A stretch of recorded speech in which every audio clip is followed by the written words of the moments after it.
Whoa. Guys, we're back. Pew, pew, pew. Beep, beep. Guys, welcome to the Tom C. D Marx Smile Hour. So Smiles happy per hour. to be back. Whoa, guys. Welcome back to the show. I can't believe it's already been 1 year. What? No, it hasn't. Since the last time that it was November.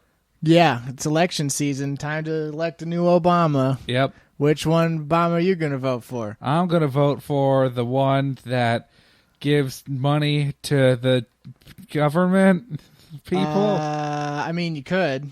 That doesn't sound good, though. It doesn't sound bad. Doesn't sound great. Anyway, guys, welcome to the show. My name's Tom C., in case you're wondering. Over here in the... Well, yeah, we're not doing channels anymore. Over here in the all ears is D Marx. Yeah, and in case Please you do channels. in case you are not on the podcast, in case you were one of the few jokers, the few podcast listeners who does not watch the YouTube shows at all, which you do exist, shockingly. if you can even believe it. We had kind of a reason for being out of business last week. It's not good business. Not a good reason, but in case you didn't know, all my stuff got stolen. I'm on the streets. Yep. I'm from the streets, but it's still not a treat. Well, what happened was we got expelled from podcast school. Well, that was only a matter of time. But Yeah, well, with our loose approach to podcast, of course it was only a matter of time. honestly, we're loose cannons, and nobody likes it. Well, then also, not only that, we really had nothing left to lose, Well, that's what I always. and we were on the edge. Yeah. We have a whole thing there. Yeah. We had all the things to get expelled from school, which apparently we're in.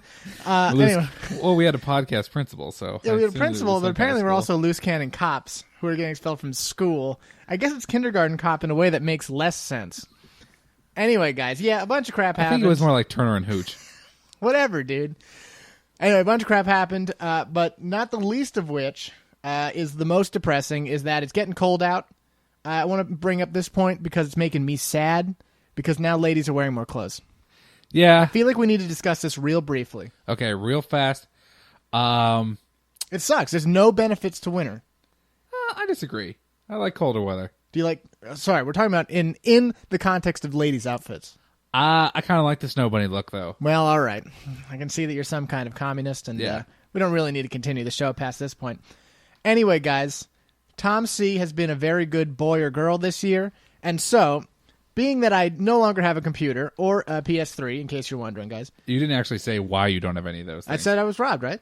I don't think you did. I know, my house got robbed and a bunch of my stuff was stolen. Yeah, that's So why anyway- that's why we didn't do stuff last week. Yeah, we're waiting on insurance stuff to happen, and it sucks a lot, and it sucks a lot. But, because I've been a good boy or girl, like I said, I decided to splurge a little bit until we get some of the stuff going, and it's actually video game related, guys, if you can believe it. Oh my gosh! And so, I haven't shown D Marx this surprising thing I bought. I don't even know what it is. I'm on the edge of my seat. Yesterday, I was out. I was like, you know what? I deserve to have some fun. And apparently, I have 41,000 GameStop points, which is a thing.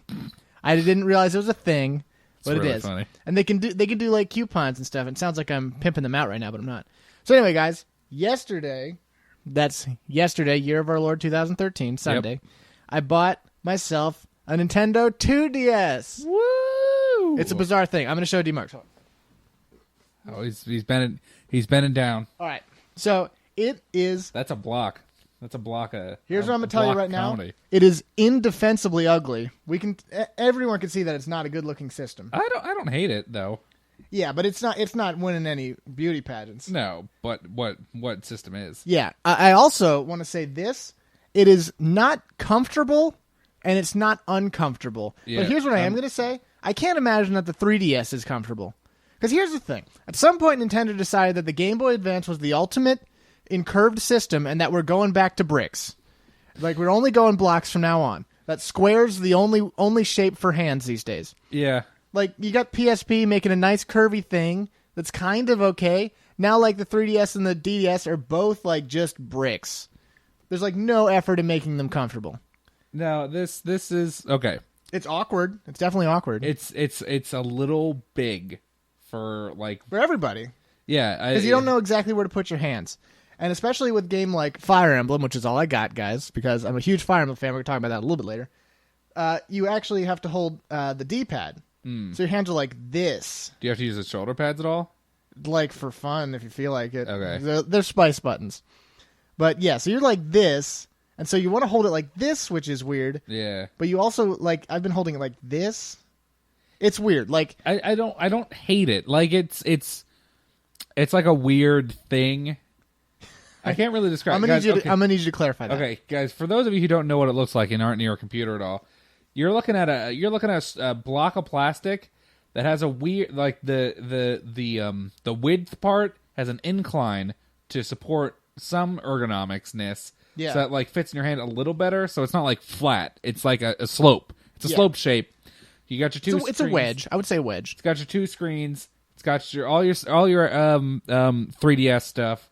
Dude, it's got a button for on, which I don't know how I feel about that. It's got a sleep switch too, which I think is by weird. the way, it's kind of like it's made for children or something, but like every time that you turn it off, it gives you a message about how, don't you mean sleep mode? And I'm like, no, I want to turn it off. It's like, well, you can do all this in sleep mode. And I'm like, let's just turn it off. What are the benefits of sleep mode according to it? Yo, watch. I'm going to turn it off. Okay. Oh, hold on. Dude, it can count my steps and collect play coins, which I don't know what that is. Okay. I can use Street Pass, which I don't remember what that is. And I can receive various content from Spot Pass, which I don't know what that is. Push the sleep switch, and it's every time, and you can't turn it off. Like, I want to just be like, no, I know what I'm doing. I want to turn it off. But anyway, I don't know all the games that came out for the 3DS, but now I have a way to play some stuff, which is kind of neat. There was the Ocarina of Time remake. I actually just remembered that existed. Yeah, that totally came out for that.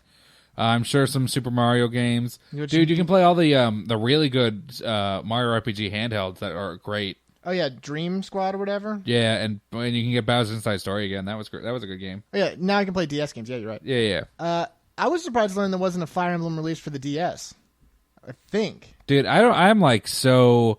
I know of Fire Emblem, and I know you. We're gonna go into a big Fire Emblem block in just a minute. Don't you worry about that. I know you and several of our friends love Fire Emblem, but like, yeah. I'm gonna explain to you. Well, first of all, you've never actually played it. I've never played it. That's why I haven't gotten into it. Yeah, that's not fair. You're acting like you were like, nope, it's not for me. No. It's not like that. I literally have never played a single Fire Emblem game. Yeah. But I'll get into that. I didn't even pick Marth and effing. Marth was really good. I know, but I didn't pick him. I did pick Ike though. Ike was good. I liked Roy too. But anyway, weren't they the same character?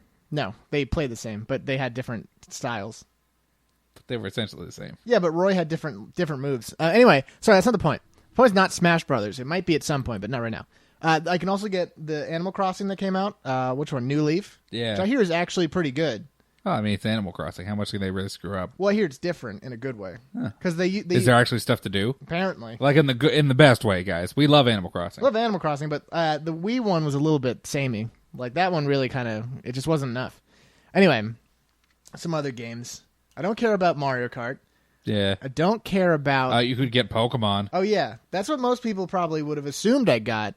I thought when I didn't totally guess that you got this, I thought you got Pokemon. I did. I almost definitely will because that's what everyone's talking about it, and I'm not immune. I'm not against Pokemon in any regard. I don't know. Would you consider yourself as big a Pokemon fan as I am? I would say back in the day I was a much bigger fan. I don't know how much of a fan you are right now. Right now, I'm still a pretty big fan.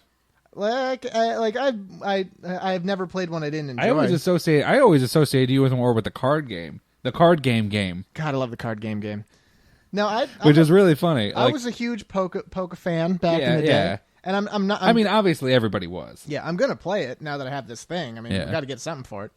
But guys, in here. Oh, you could get what you should get is Heart Gold or Soul Silver. That's what you should get. Why should I get that instead of X or Y? You should get those, but Heart Gold and Soul Silver are so good. Really? Dude, they're just the best versions of Pokemon updated. Oh yeah, you have a DS, don't you? I used to. I sold it a while ago. Well, all right. I also remember there's a Snake Eater remake for this. Huh. Which I don't really understand why I'd want that, but it's neat. That's a game where I think you need a lot of vision. Honestly, the 3DS has a lot of bizarre titles that you would not expect. And honestly, I don't care at all about the fact that I'm not getting 3D, I'll tell you that. Because F3D... Yeah, that holds no appeal to me. Yeah, from what I can tell, the only reduced functionality of this thing is one, that it can't close, which I do not care about one bit, and also that it's not in 3D. I'm surprised they didn't try to sell you like a 2DS pouch. Surprisingly, no. But, like, it does still have all the cameras on it and everything. It can take 3D pictures, but then can't view them. Okay. Which is funny in its own way. Okay, so it has, like, a camera. Because I was about to ask. It's got 2 cameras on the back and 1 on the front. Because I was about to ask. To take pictures of myself. Why should I get a 2DS when I can just get a regular DS and actually have it close? And now I kind of like that a little more. Wait, what? Why should I get a 2DS, the thing you have, as opposed to just getting a regular DS? Unless they don't make those anymore. You mean the original DS? Yeah. Because this plays 3DS games.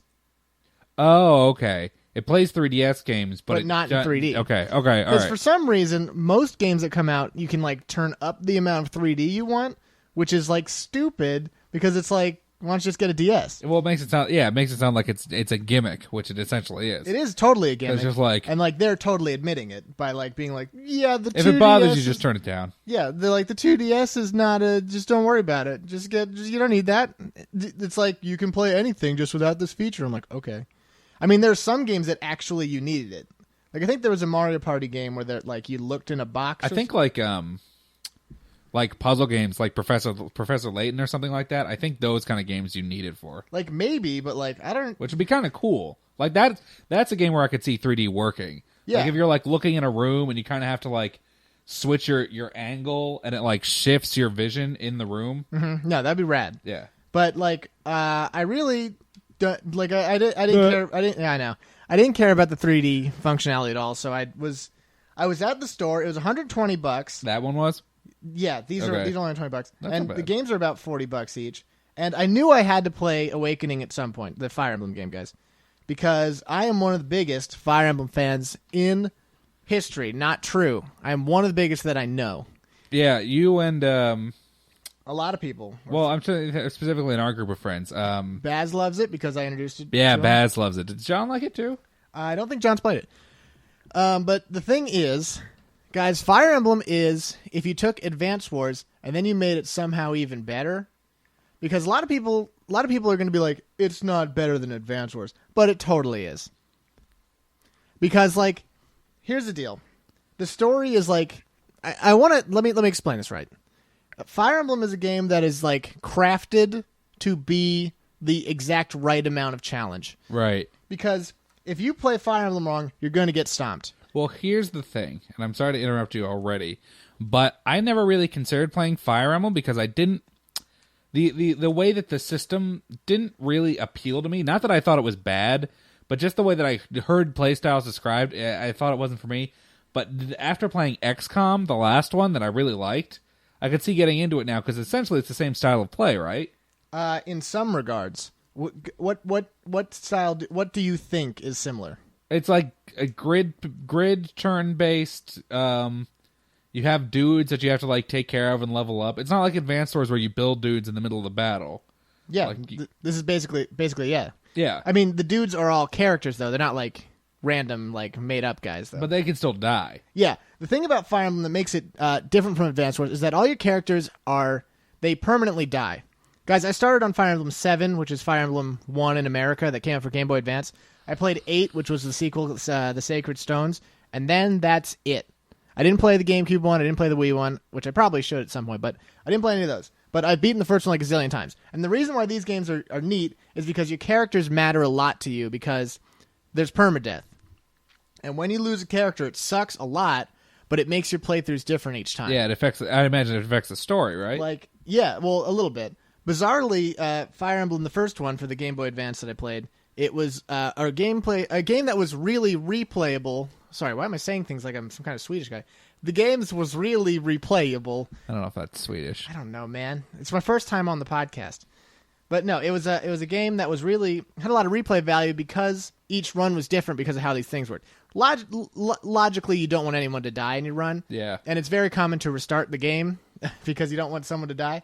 But normally I try to just let people go if they happen to die. Right now I've lost 2 characters in my run. I've lost Vike, also known as Teach, and I lost who's the other person? Oh, Rickert, who was this little kid who was like, I'm a mage and I'm going to show everybody how great I am. Then he was immediately killed by a bandit, and it was awesome because I hate children. That's a shame. But no, someone at home's going to be like, no, that's my favorite character. I was not happy about losing Vike because Vike's rad.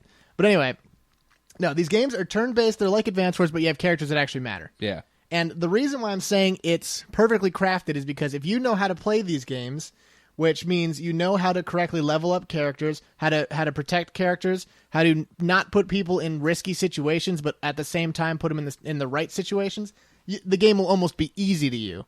But that's only because you know how to play it. Yeah. But if you don't know what you're doing and you're like, everybody rush forward, you're going to lose some guys and it's going to be a little bit harder. Dude, remember when we were playing XCOM? That's exactly what you used to do. That's what I used to do because I didn't care. I didn't have a connection to any of those characters. I mean, some dudes like All Day or like Vamp or whatever, I missed them when they died.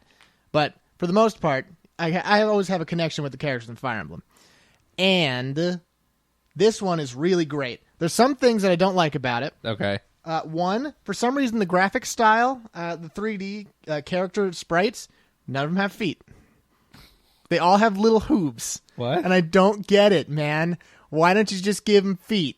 They all have hooves? They all have, their actual pictures of them, they all have feet, right? Oh, the sprites. But in-game, their 3D versions, they all have little hooves. Like, there's a bunch of cutscenes and, scenes with the 3D characters, walking around and talking and having a great time. They all got full hands and stuff, but they just have little hooves. Man, I don't get it.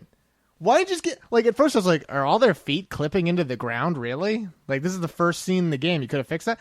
No, they all have hooves. They have little hooves. Are they actually hooves, or it's just what they look like? It's what they look like. Okay, all right. It's I guess some kind of 3D style, but, it bothers me a lot. Because they could have just easily made shoes, man. It's like they all got lazy and were like, it's a style. And I'm like, no, you made them have hooves for some reason. Just put, a boot on all of them. I don't care. Just give them a boot, man. But it's ridiculous. Anyway, that's just a little stupid thing. But also, when you first start the game, you're given the option to play in either classic or casual mode, which I respect that they're trying to make it a little more accessible. But casual mode is permadeath is not true anymore. Your characters come back after they get downed in a fight, which I feel kind of spoils it. Back in the day, I would have been like, sweet, I'll play that mode because I'm a big baby. But now that I'm a grown man, I'm like, that's not how Fire Emblem goes. That's the thing that makes Fire Emblem a little more rewarding, is that you can lose people. Yeah. Yeah, I get that. But some people don't want to. Some people are there for the story. No, I understand. It's good to get. It's like how in on the remake of Final Fantasy VII, how there was just the infinite everything mode, so that you could just win every fight and buy everything you needed. I'm surprised it didn't just have battle skip mode. I really should have had. It's basically the same thing. You know what I mean? Yeah, that's true. Because you're doing it to experience a story or whatever. Yeah, we didn't. I don't know if we talked about Final Fantasy VII much when I got it, but I did buy the remake. I don't know if you did. I think we talked about it. I don't know if we did, but the point is that game still holds up, and I like it a lot. Yeah, no, Long story short, that's it. I bought it too, and I didn't play it yet. But anyway, no, this game, it's definitely going to be a good Fire Emblem. I'm really enjoying it. I've only played for maybe 6 hours straight yesterday. Yeah, that's what happens. Because, guys, Fire Emblem is just a great game. If you're into grid-based tactics game, you're gonna really like it. And I can't explain it. How does it compare to your favorite tactics game, Final Fantasy Tactics? Oh, I was gonna go into that briefly. Here's how the basic rundown of strategy games. Final Fantasy Tactics is hard-ish. Okay. Games like Tactics Ogre are pretty much normal. Games like Advance Wars, I would say Advance Wars is kind of hard. Yeah, Advance Wars can be pretty dickish. When you're in Advance Wars, you're in it for the long haul. Winning the campaign can often be almost unreachable for most players.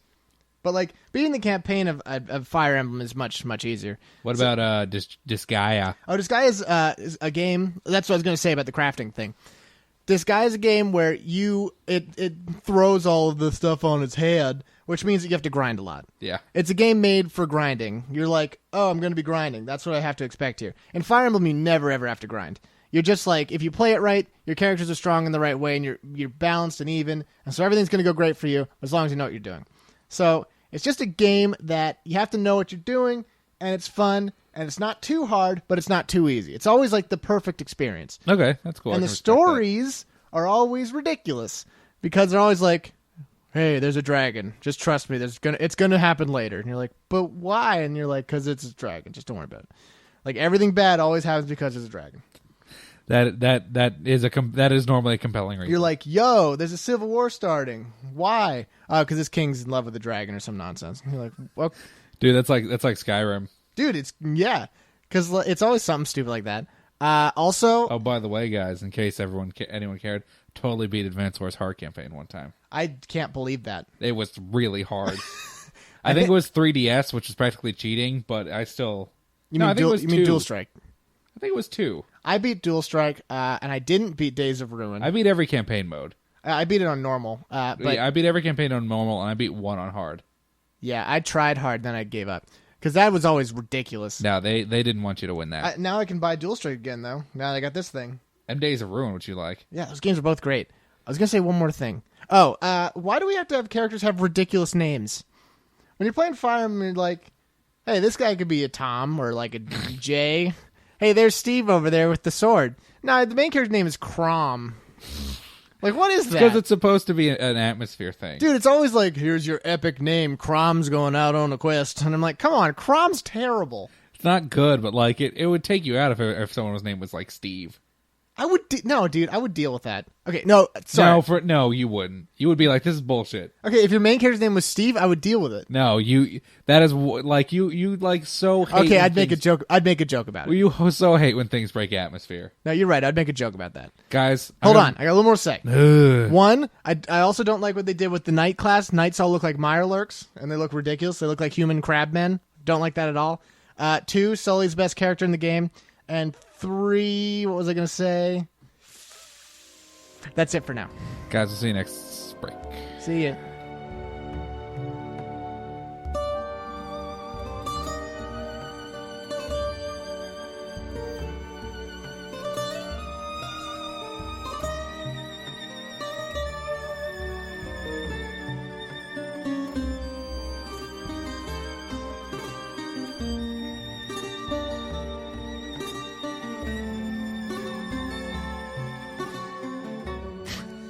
Welcome back. Welcome back to the show, everybody. Guys. Wearing all black, looking pretty slim. Guys, we're here today to talk to you about video games and how much we like them. Guys, I really like them. Dude, you know what? Do you want to know a secret? What? I think I like them. I had a joke like that, but it wasn't really funny, so I'm not going to say it. I was going to say I really like New York, but I'm not sure how to say it. That was funny.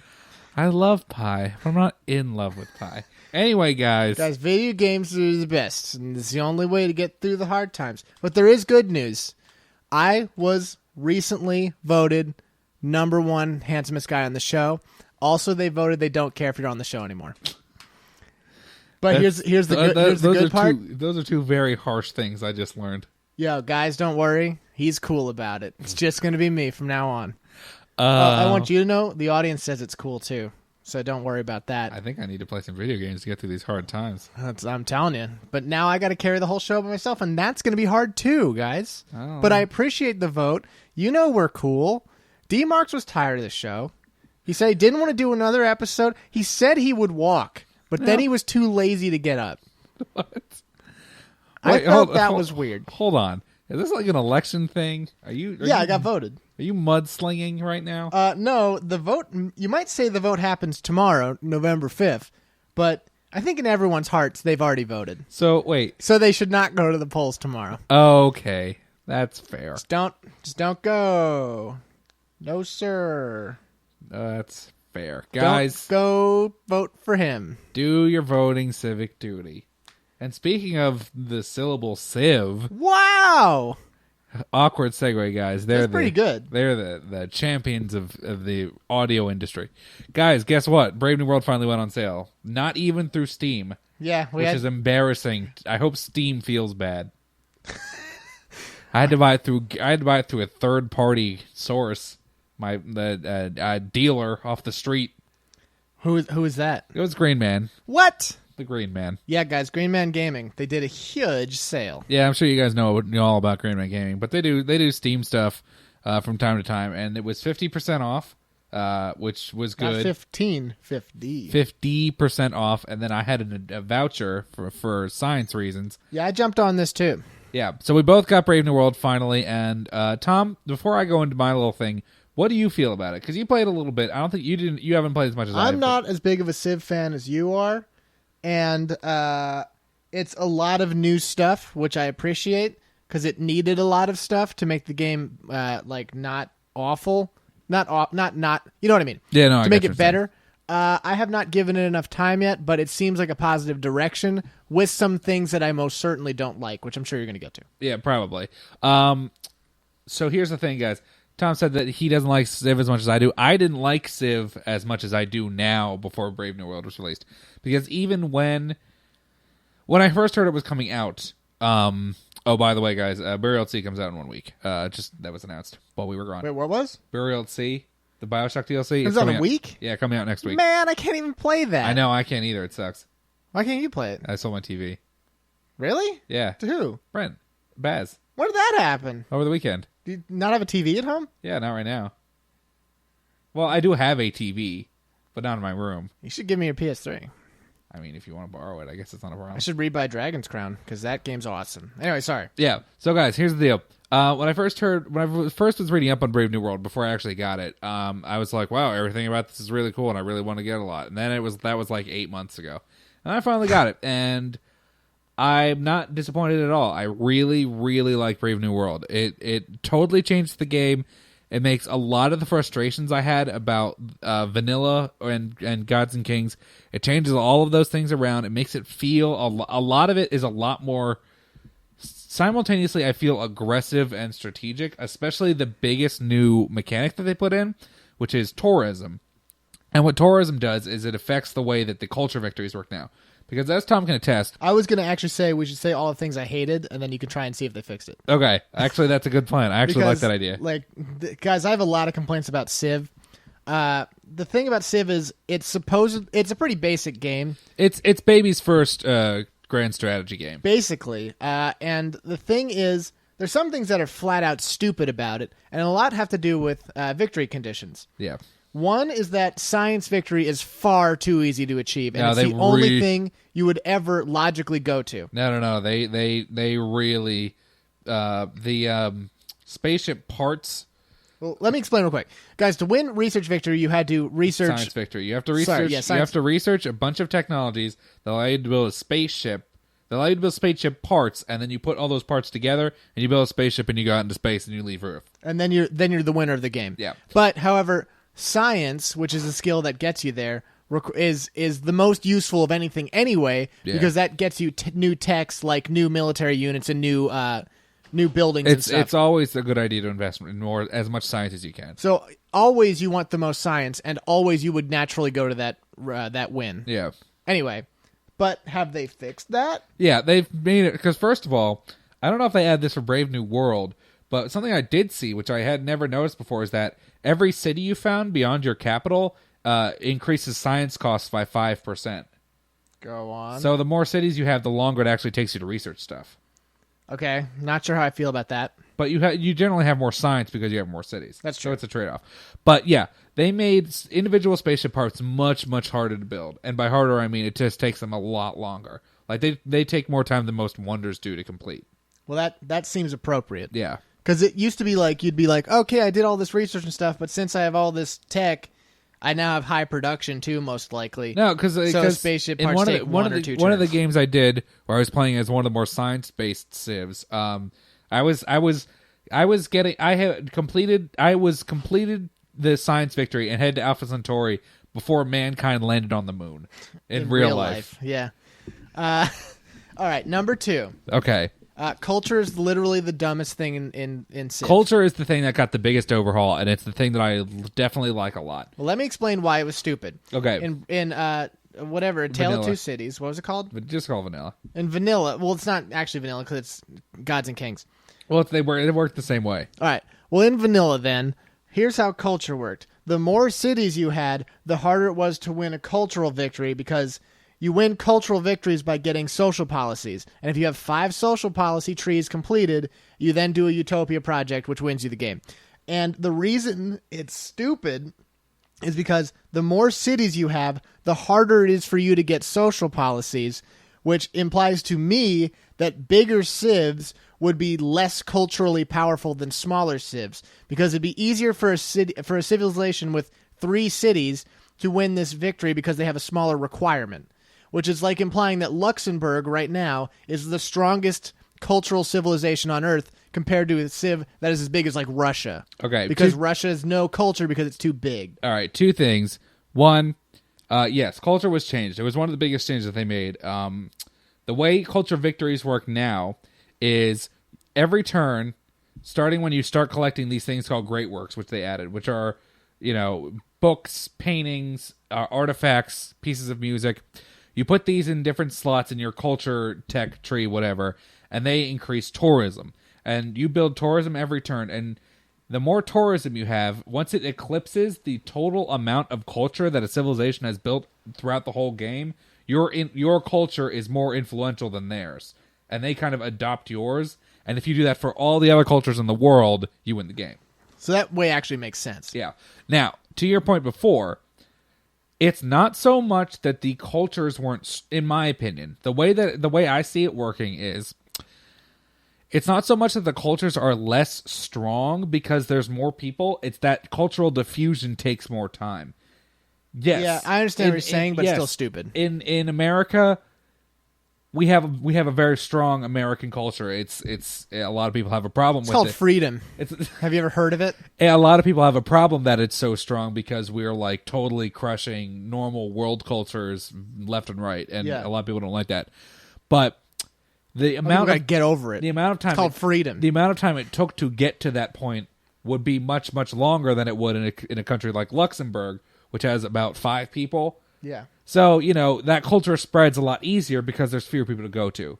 Yeah, but that's the point of civil. And also the way that it works now is that matters a lot less, because if you have one city that's a shining beacon of culture in this game, you still collect, even though it costs more to do, you can still produce enough culture that's normally fine. Yeah. But the thing is, it was really stupid before. That's all I'm saying. Because it was just like undefensively stupid. I understand what they were going for. Yeah, but still dumb. Anyway, sorry. That's something I always hated, but I'm glad they fixed it, which is what you said. Yeah. Also, military combat's totally unsatisfying. Have they done anything for that? No, not really. I mean, the thing about Civilization, especially 5, is that while I do like the military stuff, it does feel a bit like an afterthought. Yeah. In a lot of regards. I really don't have a problem with it too much, because you tend to avoid military conflict. Well, probably. that, and it's part of a bigger puzzle. If it was Age of Empires and the combat was like that, it would be a travesty and everybody would hate it. But there's a lot more going on in Civ than just military stuff. Because everything in the game is simplified. It's not just the military simplified. Getting culture is simplified. Getting science is simplified. Building things is simplified. You don't really need resources to build stuff too much. You don't really need too many, extra bells and whistles to do things. Everything's pretty much straight ahead and straightforward. And it's the same thing with military. Well, speaking of resources, the way they did it in Brave New World, guys, I've noticed is massively different. Would you like to go into that? The Brave, you mean like the how money works? Yeah, because guys, I noticed myself being bankrupt virtually all the time because it's wildly different. Yeah, it's a lot different because which I don't like. They either upkeep costs on everything, or just I know they decreased the amount of gold per tile and the amount of gold that cities could produce. So basically, the way to get gold is through these things called trade routes. And trade routes change the dynamic of the game considerably for many reasons, not the least of which being is that when you send a trade route from one city to another city, to a foreign city, you get gold, and that's great. But also, everybody loves gold. The people who are on the receiving end of your trade route also get gold. They get less gold, but they still get gold per turn if you set up a trade route with them.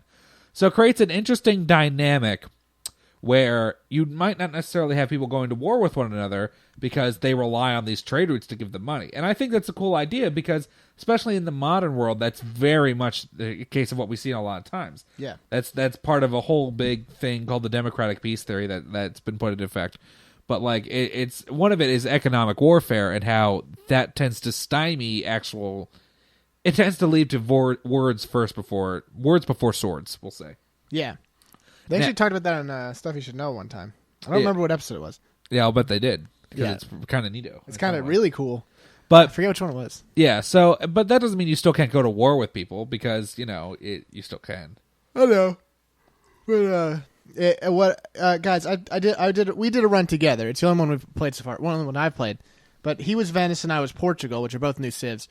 But oh yeah, guys. In addition to all the stuff we're talking about, 7 or 9 new civs, who are all basically wildly better than the previous ones. Yeah, that really is my biggest complaint. And the vanilla civs are like wildly out of there. Even some of the Gods and Kings ones are not nearly as interesting. It's like, because guys, all right, let me. It suffers from Age of Empires 3 disorder, which is that it really does. The DLC civs are so much better. It's not even funny. The expansion civs are much more interesting and much better than the regular ones. Like straight up unbalancedly better. Yeah, like not even comparable. Because here's the deal, guys.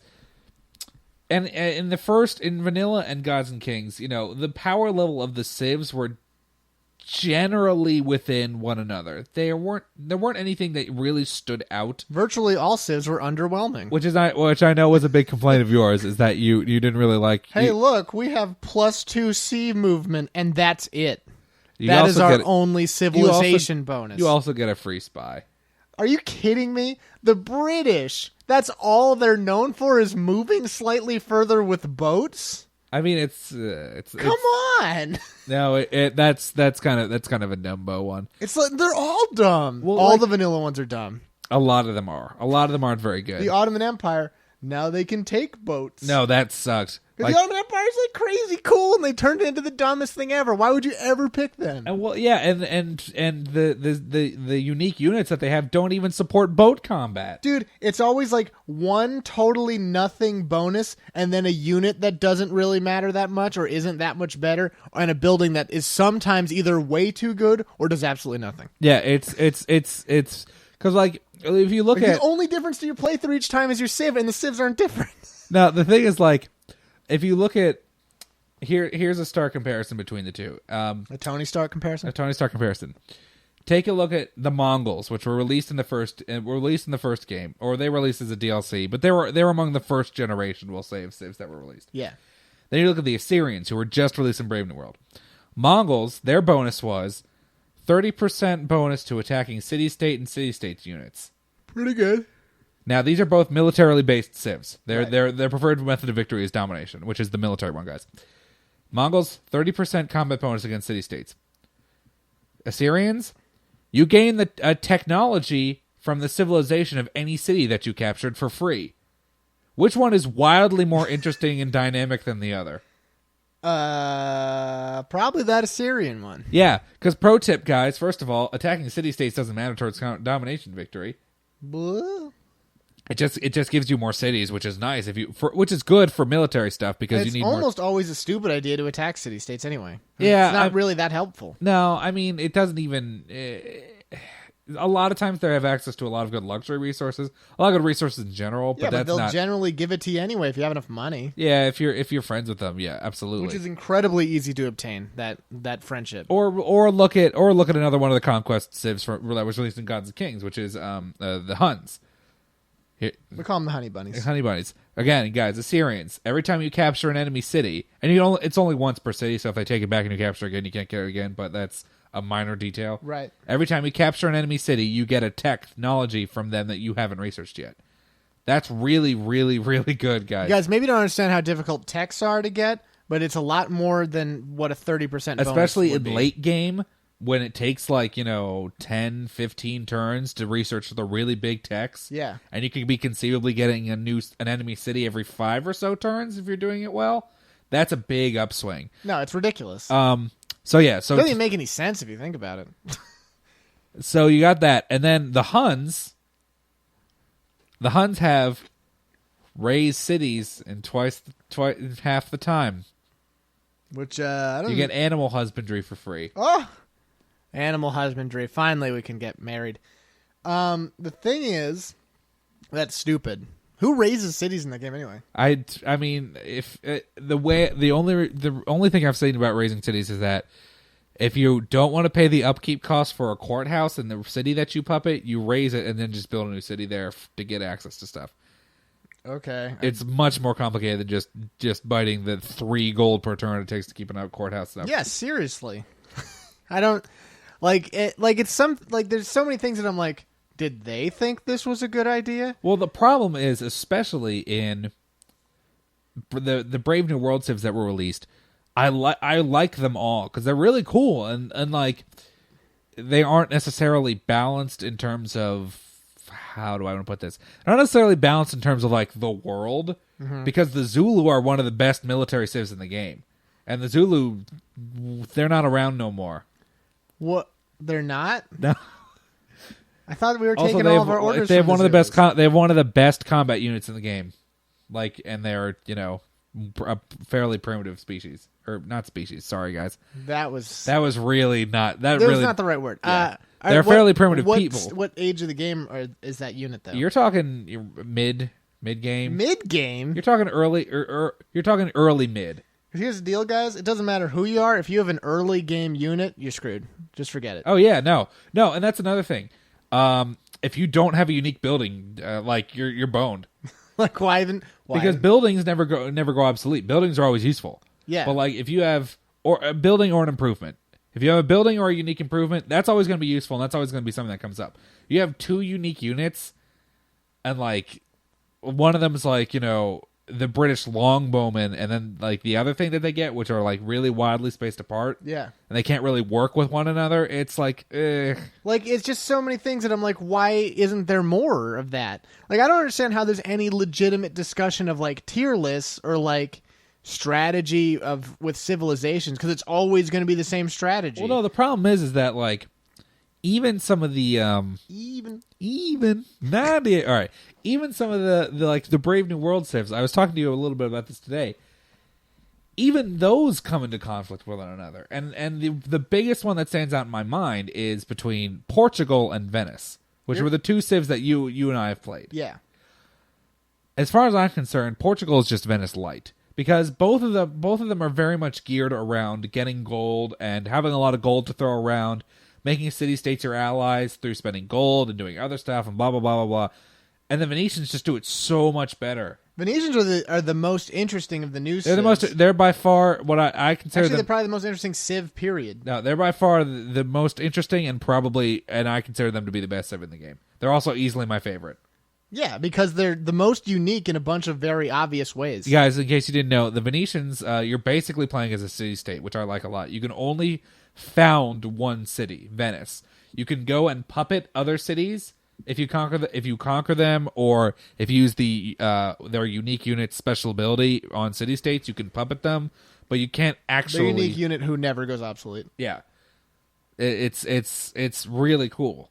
They're like really good. Yeah, they're wildly good. The thing is, because the thing is, they have twice as many trade routes, so you have a ton of trade routes with people. So it makes it not economical to ever be attacked by other people because they don't want to lose on all the money that they have coming from you. Also, you're probably friendly with each other because you're doing trade routes, right? Yeah, like I mean, the thing is there a diplomatic bonus to trade routes? There is for tourism. If you have trade routes with people, it ups your tourism bonus against them a lot. Oh, also, stupidly, your culture is probably pretty good because of how your culture goes. Yeah, because you only have one city, and that's how the dumb culture works. Because pro tip, guys, puppeted cities are only count for a number of cities when it's beneficial to you. Otherwise, they don't. Like I don't understand. Like they made these things and were like, this will work or this won't work, but it always is like in the weirdest way possible. No, compare that to a vanilla diplomatic civ, because Venice is a diplomatic civ. Compare that to an early diplomatic civ, the Greeks. Okay, so you have all this cool stuff for Venice, right? Greeks get city-state influence degrades slightly less fast. And it's gained back slightly faster. That's the stupidest thing ever. Yeah, it's like here's the other thing. Like I was saying before, I can't imagine there's like real discussion about tier lists, and which is why I don't understand why they don't add more stuff for old civs who desperately need it. Because nobody's going to be like, they really made the Greeks too strong because they added this new thing, partner, or whatever. And I'd be like, well, just deal with it, because nobody cares. This game isn't competitive in a tournament style. Nobody would care if new things were added to old civs. And since there's so little for each civ already, it would be so easy to do something dramatically good for somebody. Now, I just don't understand it at all. Now, the thing is, like, they added, when Brave New World came out, they added a fairly large patch to go with it. But they only tweaked like 2 civs, and there were 2 civs who really didn't need it too much. No, it is nonsense that, like what you said, not every civ gets like 2 unique units and a building. Like, why would that have been so hard? It's always like, maybe we get a building and a unit. Like, it should just be like both. I said, it should just be both. Like I said, buildings are always more useful. Unique buildings are always more useful than units. Like, every single civ should get a building at least. Come on, man. It wouldn't have been that big of a deal to give them a building. Just get over it. Make stuff up. Like, who doesn't have a building? Name a civ that doesn't have a building. The English. Really, the English don't have one? No. You can't, like, they couldn't think of a single English building? Like a customs house. Wow. A trading house. That was easy. Just make them have that. And make a better bank for them. I don't know. Wow, that's really smart. We should have done that, too. They should have given them these 2 terrible units, which I think one's a boat, so who cares? I actually like boat. I've actually grown to like boat combat a little Well, it's still not useful to the overall victory conditions in any way because there's no naval victory. Well, it can contribute to military victory. Yeah, barely, because it's only affecting coastal cities. Which some people have a lot of coastal cities. Yeah, but nobody has only coastal cities. Also, it's very dependent on map type. But I see what you're saying. In every game that has naval combat is totally secondary and not useless. Whereas in Earth, it's pretty important. Because, like, America's so great because we got the world's best Navy. There's a lot of stuff. Regardless, guys, I know I'm complaining a lot. He loves it. I quite enjoy it. And I'm not sure if I'd be able to go back to some of the older civs. Like, the problem is I legitimately... Like, Venice is just the best. Venice is so cool. They're so rad, guys. Like, because first of all, so Tom and I had a game going, and I played one just on my own, just to kind of explore like some of their late game stuff because we didn't get that far. Yeah. Like it was awesome because I made Venice like the best city in the world. I had like every wonder. I had every famous painting you've ever heard of. I had it.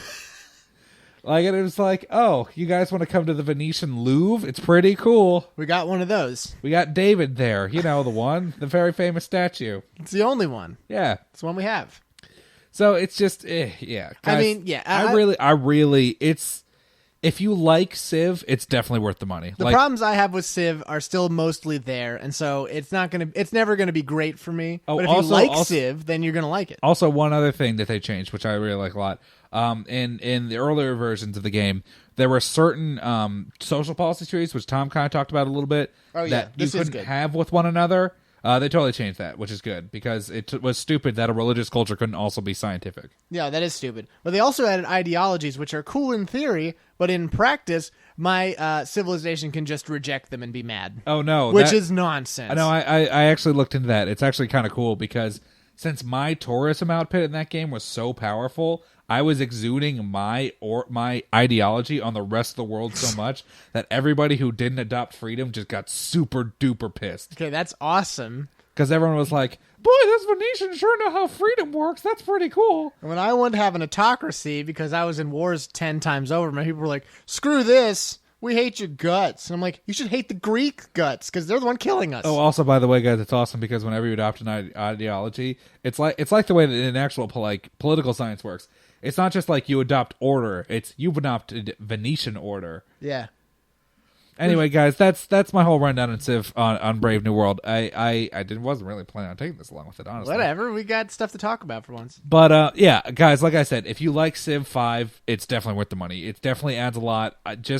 Even if you don't play with any of the new Civs, the new features that it adds and the new wonders and stuff, just the way the culture works, it makes it worth the money. Yeah, it's definitely an improvement. Yeah, I think it's definitely.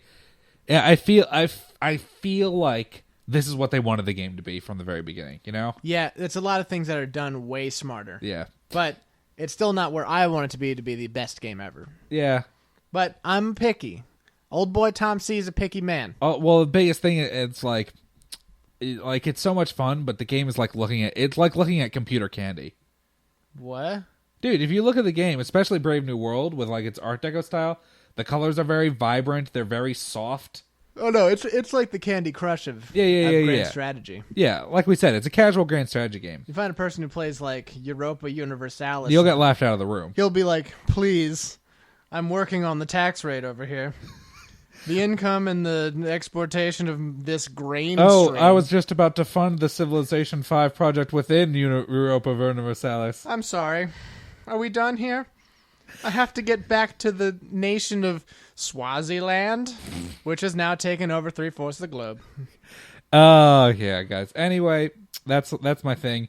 If you have Brave New World and you like it, let us know or something. I don't know. Send us an email about it. Rate us on iTunes, guys. Honestly, if Tom's computer wasn't installed, I would be tempted to do another tutorial because there's a lot of new stuff to learn. There's a lot of stuff that would be beneficial to learn. Guys, we've gotten a lot of outcrying of support since dude, this that's a special shout out to that one guy, a doomed Marine, one of our biggest bros. Yeah, he dude.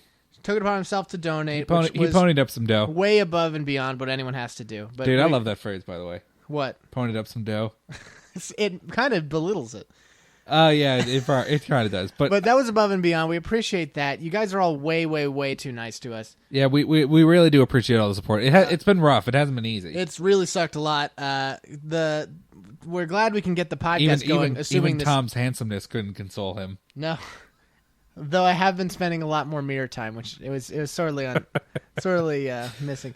But no, hopefully the podcast will be edited fine. We can do the podcast at least. Yeah. But the Let's Plays we were doing, that's all on hold until whenever the insurance goes through. But we appreciate your patience. We've been getting new subscribers, which I appreciate. We've been getting a lot of views on our old videos, which delights me to no end. Yeah, that's great. Because that means that we've put out enough stuff to keep you guys satisfied. Dude, even if you guys watched one video a day, it keeps the doctor away. That's true. It'll keep the doctor away for literally 4 years because we put out 1,300 videos. Oh, it's way more than that.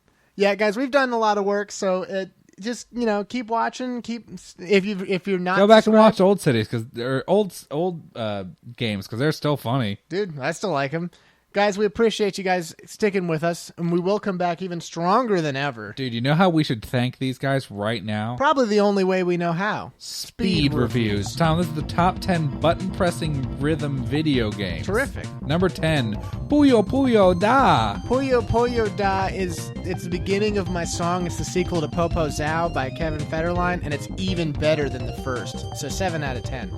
Cyber Groove. A few people don't know this, but Cyber Groove is how CDs work because they're basically just like technological records if you think about it. 10 out of 10. Number 8, Audition Portable. Audition Portable is that program called Audition, which I think is like GarageBand for poor people, so it gets a 10 out of 10. Stepmania. Stepmania is it's a very unfortunate social disorder where you can't go up flights of stairs because you're too mania about them. And it's very sad. Gets a 7 out of 10. Number 6, Beats. Beats by Dre are those terrible headphones that people with no taste like to buy, who don't seem to understand that there's better headphones, but they just wear them for a fashion thing. So whatever, Dr. Dre makes all the money. He likes the Chronic, so 10 out of 10. Guitar Hero. This is probably the best El Caban game I've ever played, so it gets a 10 out of 10. Number 4, Frets on Fire. Frets on Fire is a very dangerous condition that anyone who's ever set a guitar on fire is familiar with. And just in general, it's pretty bad. So 1 out of 10. DJ Max Portable. DJ Max Portable is a story about DJ Max who gets unfortunately shrunk by a shrink ray. It's just his trials and ordeals trying to get back to normal size so he can make that club gig and meet all the honeys. Sorry, shorties. 10 out of 10. Number 2, Frequency. As a rule, any game that has the letter Q in it at any point gets a 1 out of 10. Vib Ribbon. Vib Ribbon is hard to say, so it gets a 0 out of 10. Good call. Guys, we're going to see you next week.